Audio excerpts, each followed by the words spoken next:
bashi kin gama gobe kaya za a kai. Ai kusa ta ga sosai kar ka fasa je kai, yanda bani da tausayi za ta kwashi bakar wuya. To fa aiki ya ji kanshi yasa na yi nazari, na san ba ke da hakuri, na rarrasa cikin gari na zaɓo hirgegiya. Har guda nawa za ka yi? Yanda annabi ya faɗa, gashi ku kuma ba ku fatan a yi muku kishi.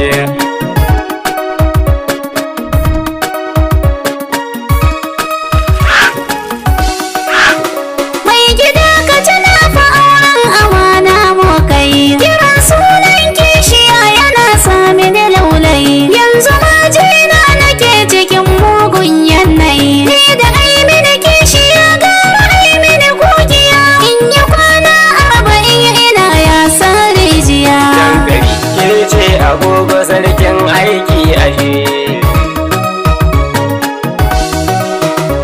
kuma sai kin ganta yar beauty daidai da ni, gashi ta ilimin muhammadiya da na zamani, kuma ta ce in akai bikin za ta kula da ni. Yanzu ma zazzabi take ni zan kai mata magani, hanzari fa nake ki bani hula ta in tafi.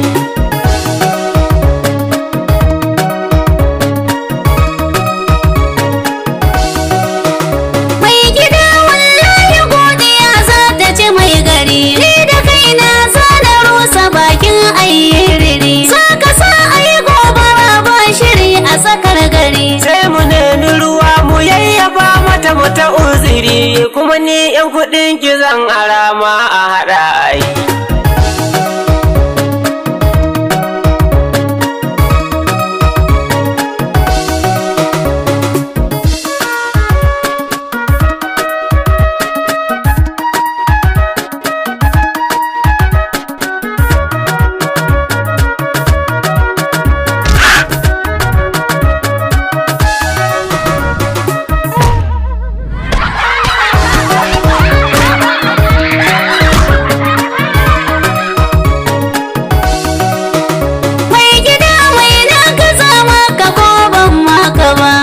Ɗauki adashen ki ko sile baki bani ba. Ai suna nan adana su ne ban kashe abu ba. Za ki ɗauko to mu kirga su ko kuma na yi gaba, daga can kuma in wuce batun yi miki kishiya.